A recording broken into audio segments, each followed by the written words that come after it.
Continuing on the topic of finding ceiling fan parts, here we have another box of ceiling fans. These weren't exactly lost, but I don't think they've ever been shown on video. I purchased these about a year and a half ago. It was in the middle of the relocation process, and they come in and I just threw them in my storage room at work because I didn't have anywhere to put them elsewhere. And they've just been kind of kicking around my office for the last year and a half, and I finally decided to bring them home. So we had 4 fans here in total. One of them I had brought home. I don't know why. It was this one. There was 2 of these. This is a white and brass GE vent fan. The other one's in pretty good shape. This one's a little bit tarnished.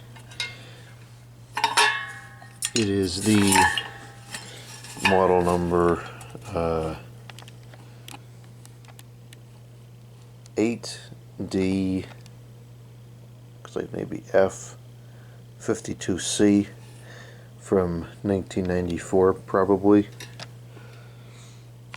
Multiple 94s on there. And it's a really nice fan. It's polished brass, white. Bearings aren't too bad by some miracle. And it's got these circular brown poles on them. And those came with these blades. They're white with cane. It almost looks like this was painted at some point. I wonder if it... No, I guess not. I think it's just filthy. All these fans are filthy. So those came with 10 blades between the 2. And unfortunately, we only have 9 good ones remaining. This one broke in shipping, which I was kind of irritated about at first, but then I realized it's not that big of a deal because these actually have 4 or 5 motors.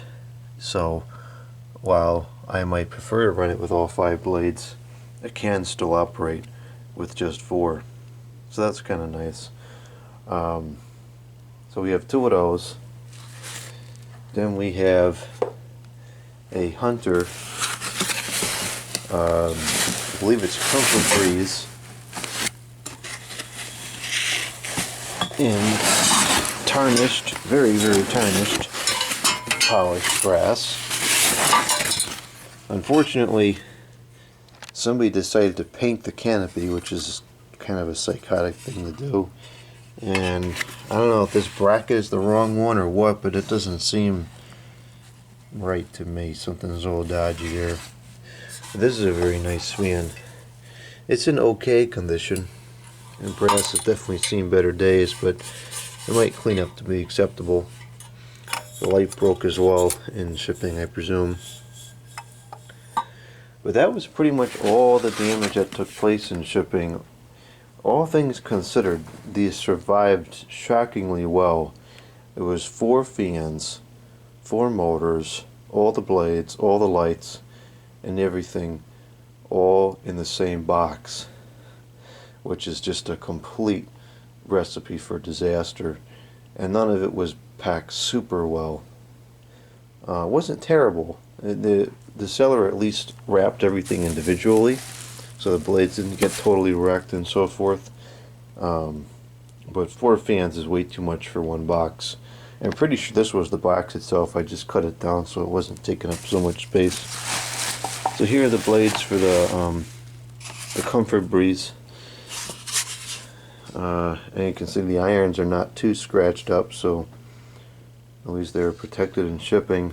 It's just, these are just filthy, disgusting fans. It's going to take some time to clean these up. This side of the blades, I'm pretty sure is shot. It's got paint splatter on them.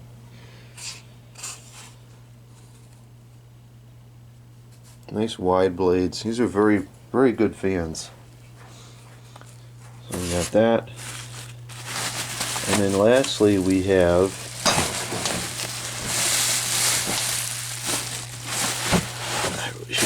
tripod out for this. Here's the other non-broken blades. Let's take a look at one of these. These are probably just cheap, low-end, big box store fans, but they might perform decent. Pitch isn't too bad.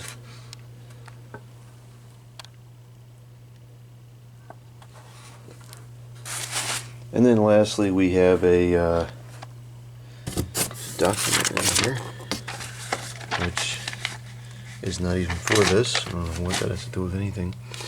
Lastly, we have a Hampton Bay, a very bent, which we can fix, St. Clair, which is probably in the best condition of them all. It looks pretty reasonable. The bearings, I think, are shot. Kind of noisy, but that might be okay.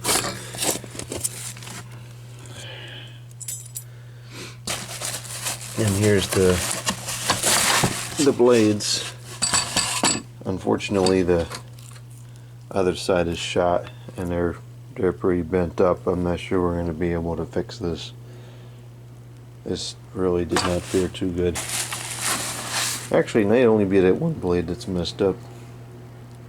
They're just filthy though. Like, what on earth?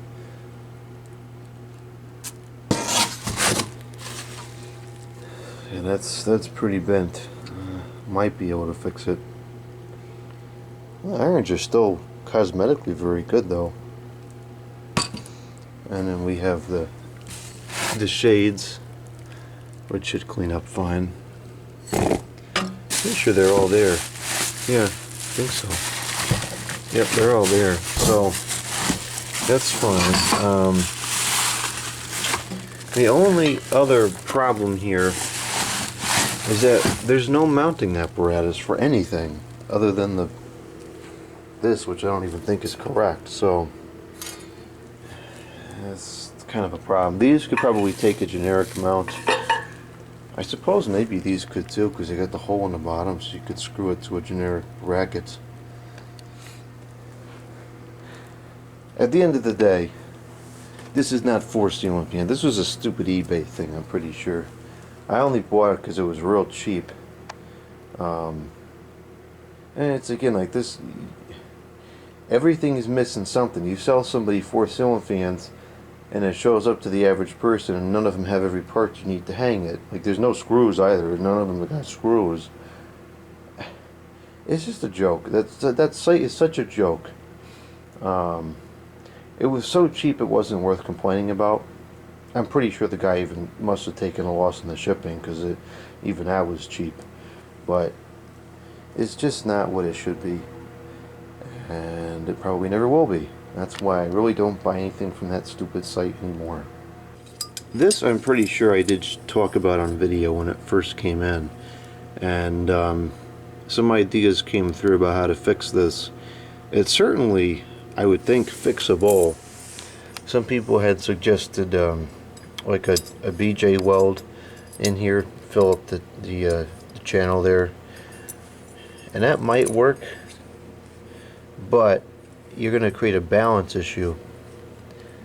And running as a 4-blade fan, that's not so much of a big deal, because you could just put the same amount of weight on the opposite side and balance it out pretty easily. But in a 5-blade configuration, you'd have to divide that weight by 2 and then add it to the 2 blades on the opposite side, which just get a little more complicated. So while it can be done, I think that these will probably just run as a 4-blade, and the other one could be a 5.